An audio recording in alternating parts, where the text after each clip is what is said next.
I'm going to regret this. Welcome to the Nerd Party. Hi, this is Nick Anastasiou, story editor on Star Wars The Clone Wars and Star Wars Bad Batch. And you are listening to Aggressive Negotiations. Well, hello and welcome to Aggressive Negotiations, the Star Wars podcast that you just can't get enough of, and there's a reason for that. We put a special little something in there that's, we like to call it spice. Anyway, I'm just one of your hosts here, Matthew Rushing, and with me, as he is every single week, is the wonderfully beautiful, bald Jedi Master, John Mills. You know, I find this show to be indeed addictive, and that's why I'm here every week, Matt, is because I just can't quit this show. And I hope that nobody else can quit this show. And I hope that everybody expresses that love and affection over on Apple Podcasts and gives us a star rating and review, because we love you. You love us. Let's share the love. Let's show the love. Let's spread the love. Absolutely. And they can also find us all over social media. We're on X Twitter at the Jedi Masters. We're also got the entire network at Join Nerd Party. You can find us on Facebook at facebook.com/the Nerd Party, online at thenerdparty.com, as well as Instagram at the Nerd Party. But John, so we were discussing something the other day and kind of thinking over some things. And I think in some ways, this sprung from some further conversations that we had just had behind the scenes, just about Acolyte. And of course, now we all know that show is canceled, not coming back for season 2. So RIP. And one of the things that we were discussing was the idea that the show, when it was announced and when we were told about it, was that it was going to be a show basically from the perspective of the Sith. And of course, we mentioned in our crossover episode with the 602 Club that that's one of the places where we felt like the show failed because it didn't actually do that. It didn't give us that. And so first, I just wanted to ask you, especially in Star Wars, there does seem to be a whole segment of the fan base, which is extremely obsessed with not only the bad guys. I mean, we have the 501st, right? But the Sith in general. And so I think I just wanted to start this conversation in asking, why do you think that people are just kind of so overly obsessed with the Sith? You know, it's actually interesting because I think it's something that Star Wars has fought against in a large sense, because of the simple fact that the Emperor is such a great villain that you want that type of jazz with this. Like, if you really think about it, we get our first direct glimpse of the Emperor in Empire Strikes Back in 1980. Then Ian McDiarmid plays the role in Return of the Jedi and then through the prequels. And as a kid, I was fascinated and terrified by the Emperor in a way that I wasn't fascinated and terrified by Vader. I was still fascinated and terrified by Vader, but the Emperor was different. And sure, as much as anything else, that's sort of the image of the Sith that crystallizes in your brain from the get-go. And I think it really is the thing that Star Wars has to always work around, is, to your point, it's not just the villains, it's the Sith that people are going to. And I think it's because the first Sith we ever met, like if the first boxer you ever saw was Muhammad Ali, you'd be like, oh, wow. Or, you know what, when I was younger, Mike Tyson's tearing things up. You're like, oh, that's what boxing is. It's like, not really. That's a boxer. That's not every boxer. Yeah. And I think that's one of those things where, as a result, that's why when you have villains that are going to stand in and be the main villain of a series or a movie or something like that, they've got to be at that level in a sense. Moff Gideon is a great example of, he's not a Sith, but man, they took him up to that level. It's that overpowering thing. But I think I know I'm rambling, but I think that's why the Sith attracts everybody. It's that first Sith we ever encountered. I mean, do you think it's that, or do you think it's the lore in specific? Do you think it's Mm-hmm. Is there something other than what's on screen that you think just locked people in?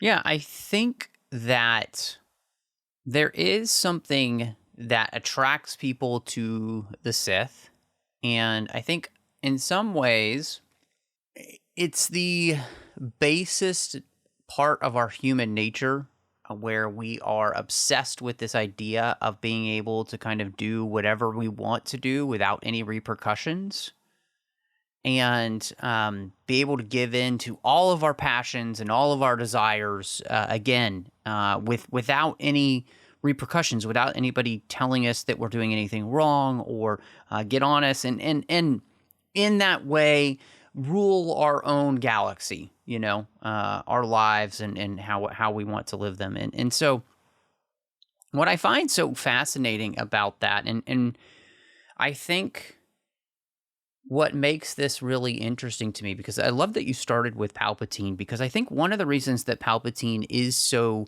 successful is because he rules his passions.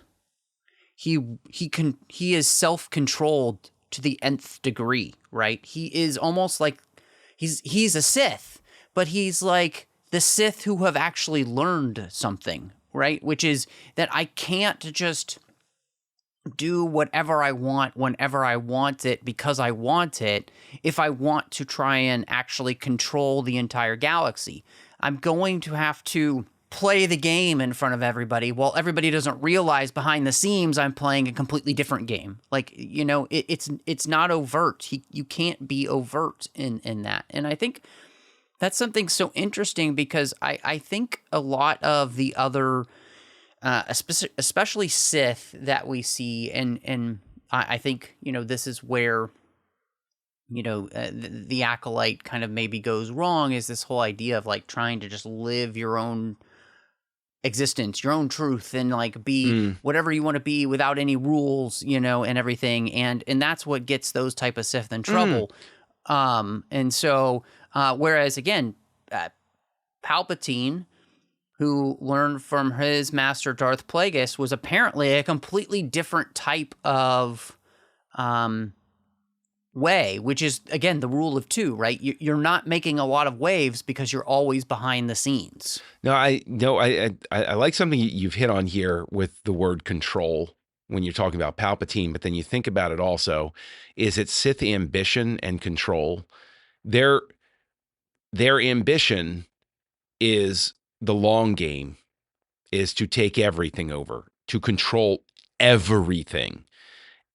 And that might be why we see people not react as well to the acolyte, is because those ambitions aren't large enough for us. And I'll go back to Moff Gideon. Moff Gideon also, he wants to bring the Empire back and rule it. Like it's a big, grand vision, ambition thing. Plagueis is trying to learn how to control life itself as we understand the lore up to this point. And Palpatine is trying to take that to a larger scale of, and control all life, not just, he's looking at the macro, whereas Plagueis was looking at the micro, and that's probably why they would work as a good duo. Yes. Yeah. And then tumbles into why Anakin's a bad Sith is because all of his ambitions are smaller than they should be. Great point. Yeah. Yes. No, I think you're absolutely right. And, I think it also makes sense then why the Sith themselves would have lost to the Jedi a millennia ago. And they, in some ways, it feels as though they would have eaten their own. In that sense, and I don't mean that cannibalistically, but I mean the fact that there would have been so much infighting between the Sith that it makes sense why their empire would crumble for the rise of the Jedi Order and the creation of peace and prosperity. But so this is something that I was thinking about, though, in terms of this, when we were talking behind the scenes about this, and something that's been kind of like percolating in my brain. I sometimes wonder if the reason that the Sith aren't as interesting in the first place to me, and this is what makes Palpatine interesting, but the rest of them just don't seem to really cut it in that same way is because the idea of giving in to our basest nature is easy. Anybody can do that, right? You know, Yoda even says that to Luke in The Empire Strikes Back. Easy, more seductive. It's the fast, quick road to quote unquote get what you want. But it's a harder road to take the hero's journey. It's a harder road to become the person who is willing to be selfless instead of selfish, because our natural proclivity is to be selfish. And so that's what always makes the hero's journey so much more interesting, I think, in some ways, is because it allows us to see you can have hundreds and hundreds of different types of hero's journeys, and depending on the obstacles you could put in their way, how they overcome those is interesting.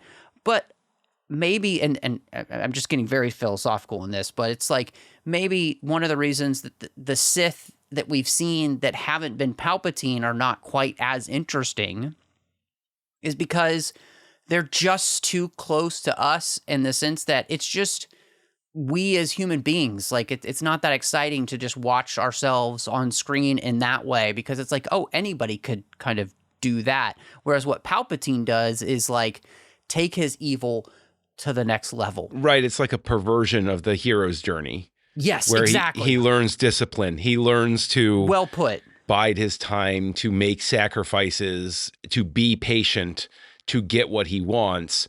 But then, of course, he's undone by the fact that he is impatient because he doesn't follow the rules after his own apprentice dies and all of those sorts of things. But does that mean then that the best thing for Star Wars, and let me just detour right out of the philosophy into sort of like the looking at the larger story thing, that is possibly why we are instinctively rejecting some of the stuff we're getting, because it's impossible to recreate Palpatine. Even when you literally recreate him in The Rise of Skywalker, it's impossible to recreate that thing. And that's why we consider that chapter closed. We're like, you know what? The Sith are done now. Right. Now we need to move on to Moff Gideon, or we need to move on to whatever other villain is out there, or whatever other intrigue, because we've gone down this road, and you'll never get somebody that does it justice again. Right. And then even if you do, it just feels like you're imitating. And so basically the Sith are the perfect antithesis to the Jedi and the perfect villains for those 6 films, but they're not perfect for anything else. Yeah. Right. Because we've done this, and you can't recreate that, because we've seen the one theoretically perfect Sith, and it still all fell apart for him. So the Sith are done, and we should just move on.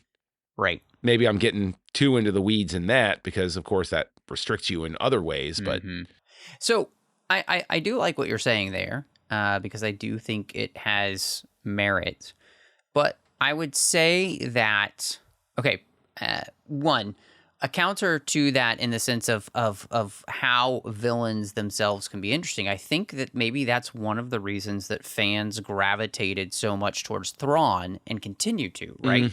Because he is a similar villain in the sense to Palpatine, instead of his calculating nature. And yet his motivations, especially as we've had them expounded upon in Rebels, and then the books that we've had by Timothy Zahn, you know, in his Thrawn Ascendancy trilogy, we've really fleshed out this character and made him a completely more nuanced person, which I know some people haven't enjoyed, but I have particularly enjoyed. Oh, very much so. Was great. And the reason is because we had created a villain to which I think very much felt like the perfect Star Wars villain. And allowed me then to be able to have my heroes go up against this villain.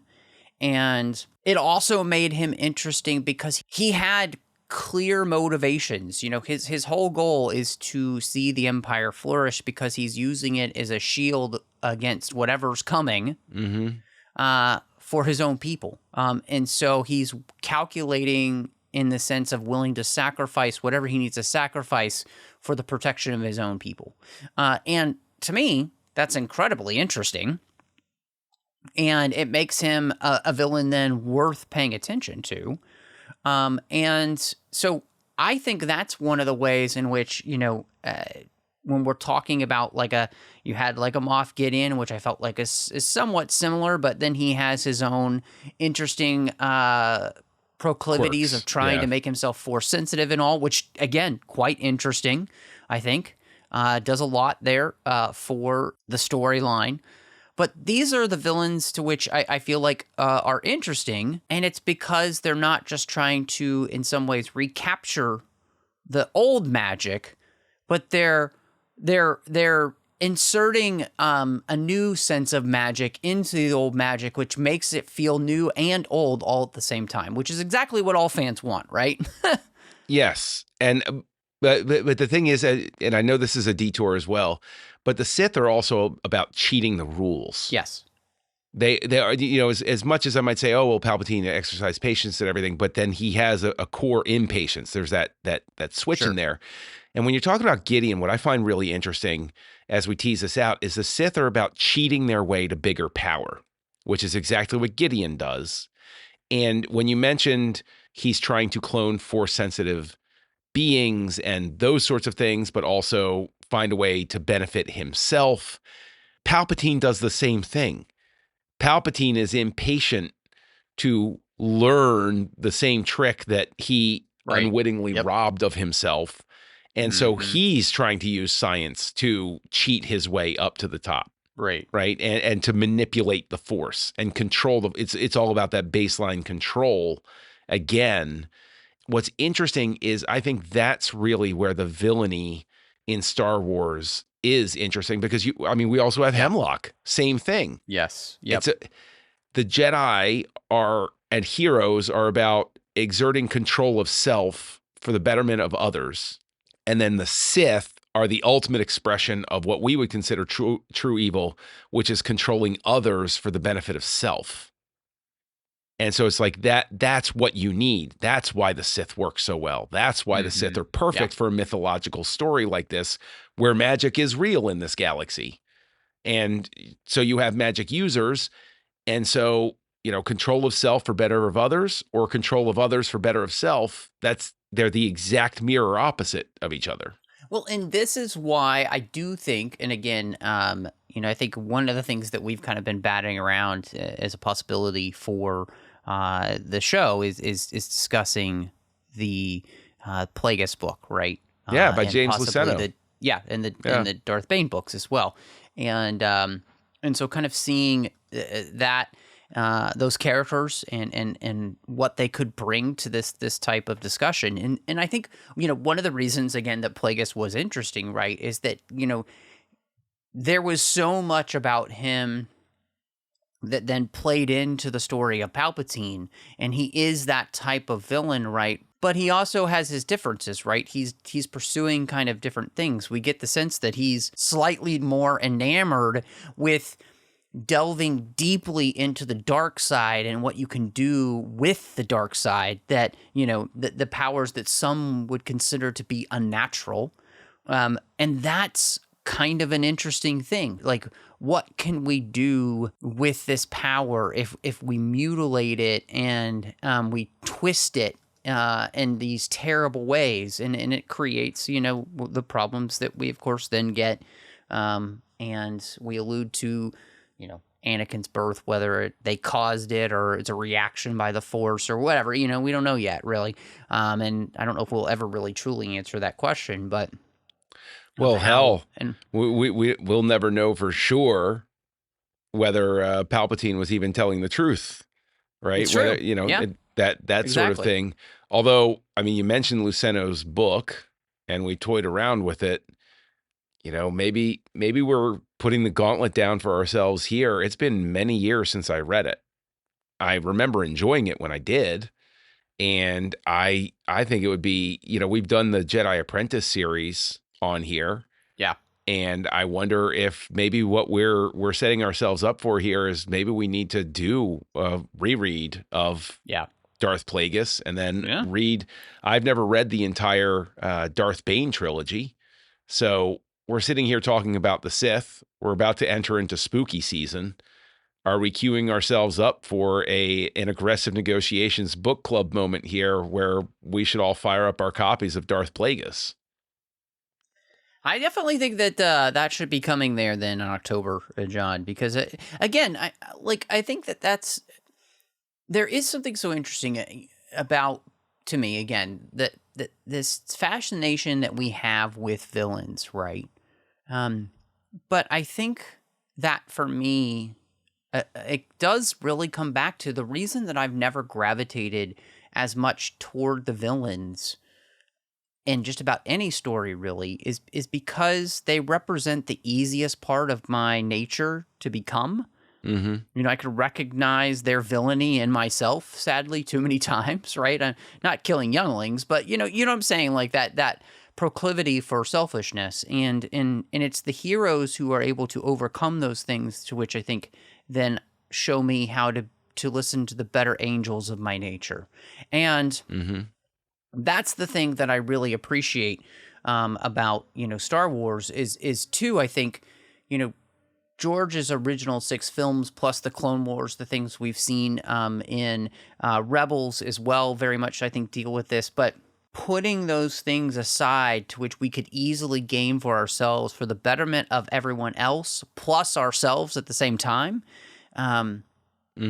is such an interesting thing. And I love this idea of then kind of like exploring, these old EU books and what could they possibly then add to these villains that make them worth having books written about. Do the stories, I think that's the question I have coming into that idea of like, do they give me enough of a journey for these evil characters to truly hold my interest so that there is an arc for them that is interesting enough, and again, I think that's one of the things that, heroes then in the end, for the most part, tend to have the more interesting arcs. I think it's actually, and I was thinking about this, I think it's actually why, to me, in comics, that villains are never as interesting as heroes, because, Joker is just doing what Joker does, right? Batman, on the other hand, is actively working to not become the Joker. Right. Superman has all the power in the world, so it would be easy for him to turn into a maniacal maniac, and yet he doesn't, and so the self-control it takes to not do those things is much more powerful than just easily giving in. And so, yeah, I think Star Wars, in the same way with its villains, allows us to be challenged.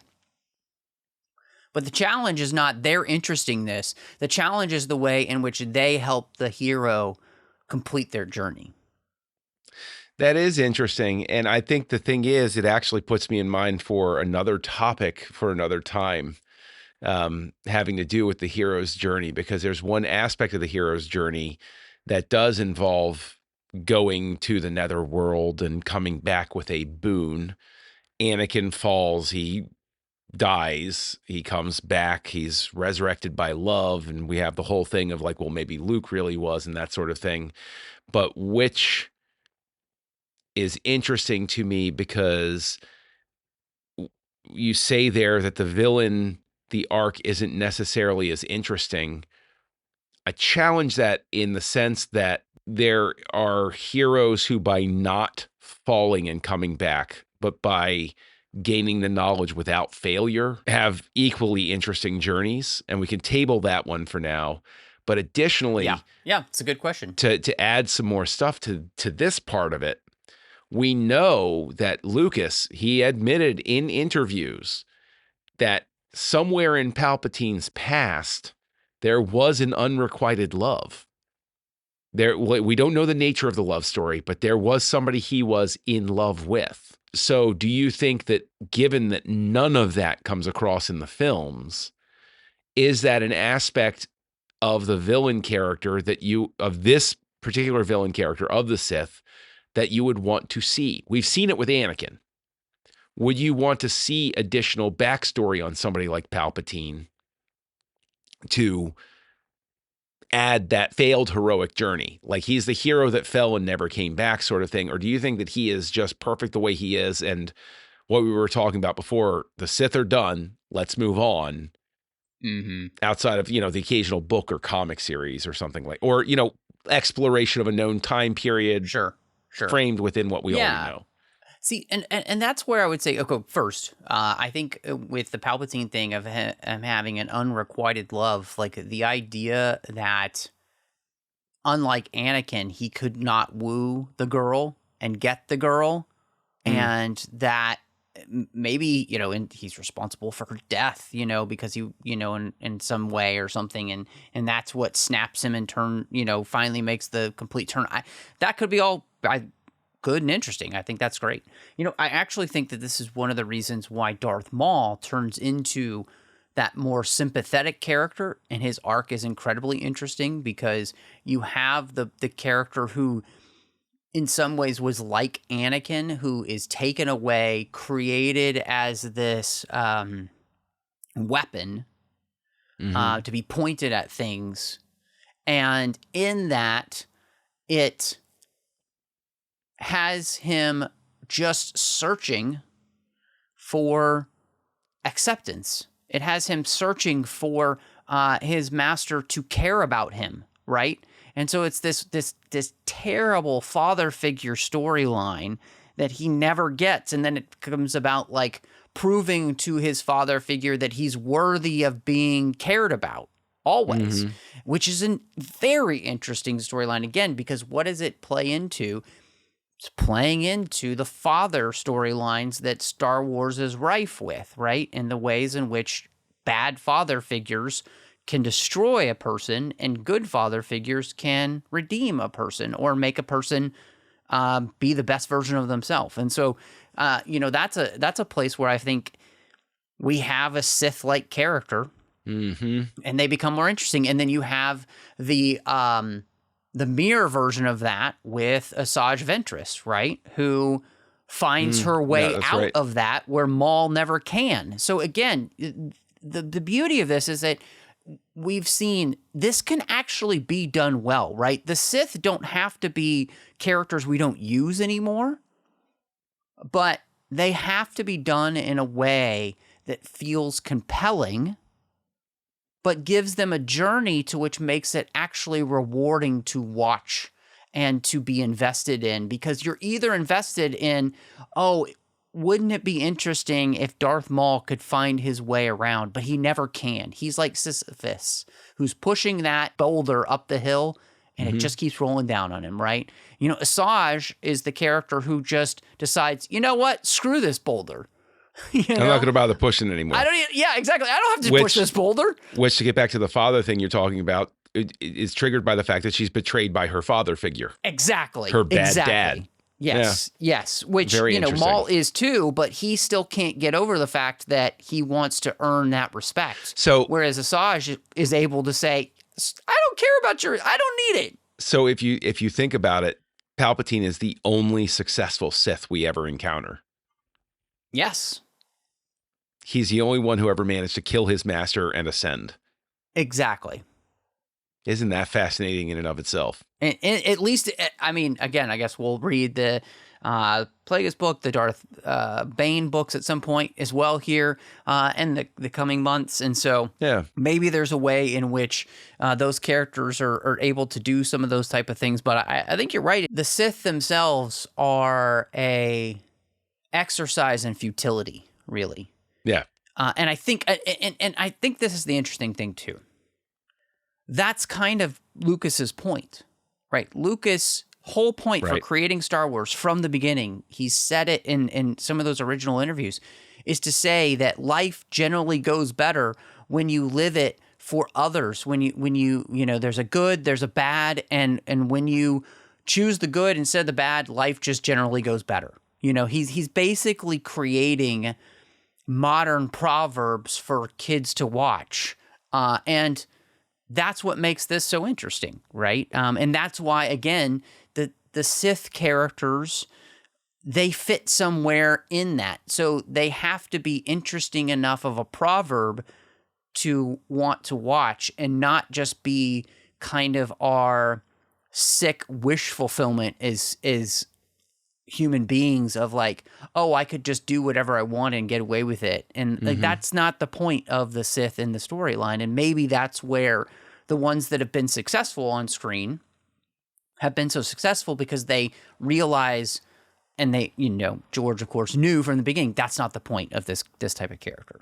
Wow, this has been a really rich discussion, and I think one that will only get richer once we reread that Darth Plagueis book by Luceno. So here, anybody listening, consider this your call to action. If you want to join us on this journey, we will be reading Darth Plagueis by James Luceno. It's a Star Wars Legends book. You should be able to find a copy still in paperback, on ebook, or used bookstore, wherever you're going to find it. Plan on October of 2024 is when we're going to be talking about this. Yes. But in the meantime, if people want to talk to you about the Sith outside of the show, Matt, where can they find you out and about in the wilds of the internet? Well, you can find me all over the place on social media under the name MattRushing02. You can also find me here on the network with a completed show called Owl Post with Drea Kaufman, as we talked about every single chapter of the Harry Potter series, one chapter at a time. You can also find me over on the TFM network with a bunch of shows. One's the 602 Club, talking about all the franchises we love, as well as a lot of Star Trek talk, so check me out there. But John, if people wanted to see your best, Sith impressions and Sith wardrobes, where can people find you? Oh, you can find me modeling the latest fashions. I prefer the crimson robes this year, to be honest. It just good. feels... As long as it's not the Darth Talon look, then we're good. Yeah, okay. Yeah, I'm not that young anymore. Can't pull that one off. But you can find me as Kessel Junkie out there, KESSELJUNKIE, and you can find me right here on the Nerd Party Network, co-hosting a show with Tristan Riddell and Darren Moser called House Lights, where we look at the work of directors of all kinds, all genres, all specialities, as it were. But speaking of specialities, I have my special Ewok fritters on the fryer back at home, Master Rushing. So maybe it's time for us to go back and close these negotiations. John, wait. Oh, could you pass the Jawa sauce? Negotiations closed.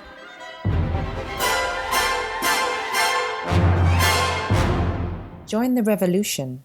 Join the Nerd Party.